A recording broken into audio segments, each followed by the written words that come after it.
محمد اظہر الدین صاحب نے پوچھا ہے کہ صحیح حدیث میں آتا ہے کہ اللہ کے رسول صلی اللہ علیہ وسلم ایک آدمی کو شعبان کے بیچ یا اخیر میں روزہ نہ رکھ سکنے کی وجہ سے رمضان کے بعد قضا کرنے کا مشورہ دیتے ہیں، جبکہ دوسری طرف حدیث میں آتا ہے کہ 15 شعبان کے بعد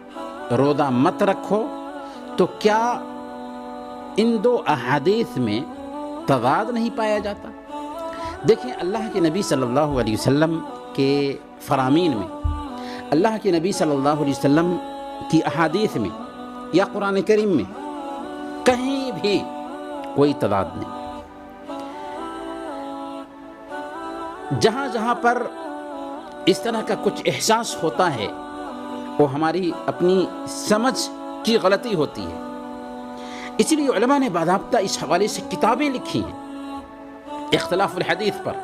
مشکل الآثار پر کتابیں لکھی ہیں اور اس نقطے کو واضح کیا ہے۔ برکیف آتے ہیں ہم اس مسئلے پہ۔ دیکھیں، صحیح مسلم کی جس روایت کا حوالہ دیا گیا ہے وہ اس طور پر ہے کہ حضرت عمران بن حسین رضی اللہ تعالی عنہ بیان کرتے ہیں کہ اللہ کے رسول صلی اللہ علیہ وسلم نے ان سے یا کسی دوسرے شخص سے کہا، اصمت من سرر هذا الشہر، کیا تم نے اس مہینے یعنی شعبان کے بیچ میں روزہ رکھا ہے؟ انہوں نے کہا کہ نہیں۔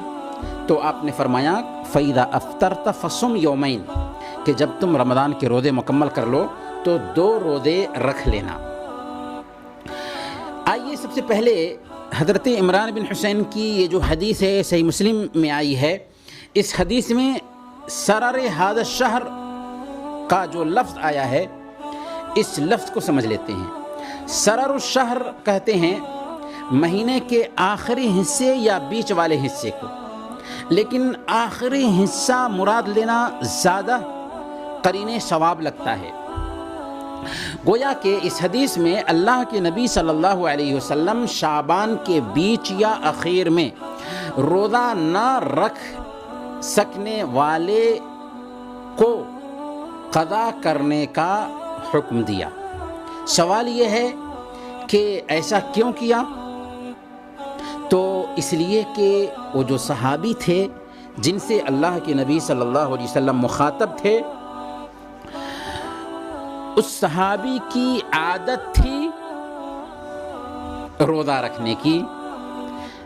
مہینے کے بیچ میں یا مہینے کے اخیر میں، سوموار اور جمعرات کے روزے ہو سکتے ہیں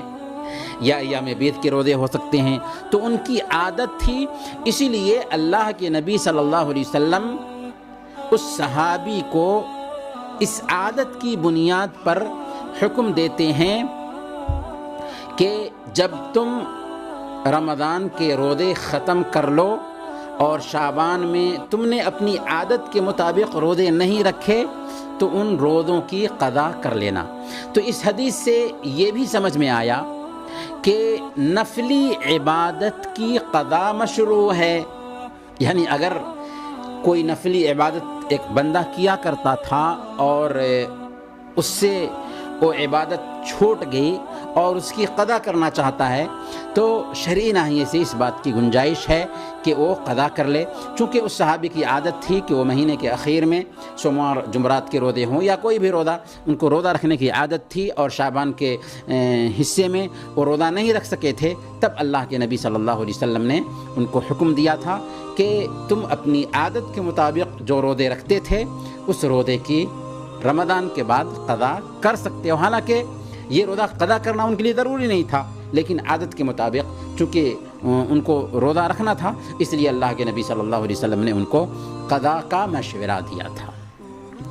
اب رہی یہ حدیث کہ اذا انتصف شعبان فلا تصوموا، کہ جب نصف شعبان ہو جائے تو روزہ مت رکھو، تو یہ حکم اس کے لیے ہے جو روزے کی شروعات کر رہا ہے یا جسے سوموار اور جمعرات یا ایام بیت کے روزوں کی عادت نہ ہو۔ پہلے جو اللہ کے نبی صلی اللہ علیہ وسلم کی حدیث گزری اس کے اندر عادت کی بات کہی جا رہی تھی، جبکہ اس کے اندر یہ حکم ہے کہ اگر کوئی آدمی روزے کی شروعات کر رہا ہے یا جس کو سوموار اور جمعرات یا عام روزے کی عادت نہ ہو، وہ اگر شروعات کرنا چاہ رہا ہے یا کسی کی عادت نہیں ہے اور 15 شعبان کے بعد روزے رکھنا چاہ رہا ہے تو اس کے لیے ممانعت ہے۔ اگر کوئی پہلے روزہ رکھتا تھا یا کسی کو عادت ہے روزہ رکھنے کی تو وہ 15 شعبان کے بعد بھی روزے رکھ سکتا ہے، جیسا کہ خود اللہ کے نبی صلی اللہ علیہ وسلم دوسری جگہ بیان فرماتے ہیں کہ لا تقدموا رمضان بصوم یوم ولا یومین الا رجل کان یصوم صوما فلیصمہ، کہ رمضان سے ایک دن اور 2 دن پہلے روزہ مت رکھو سوائے اس آدمی کے جس کو روزے کا معمول تھا، معمول کے مطابق روزہ رکھا کرتا تھا تو وہ روزہ رکھ سکتا ہے۔ لیکن اگر کوئی آدمی روزہ کی تلاش کے ارادے سے روزہ رکھتا ہے کہ چلو 1 دن 2 دن باقی ہے، ہم روزہ شروع کر لیتے ہیں تاکہ رمضان کو پانے کا اطمینان حاصل رہے، تو ایسا کرنا جائز نہیں ہے۔ لیکن اگر کسی کی عادت تھی روزہ رکھنے کی اور اس نے رمضان کے آخری دنوں میں بھی عادت کے مطابق سوموار کے روزے ہوں، جمعرات کے روزے ہوں، روزے رکھے یہاں تک کہ رمضان داخل ہو گیا، تو اس میں کوئی حرج کی بات نہیں ہے۔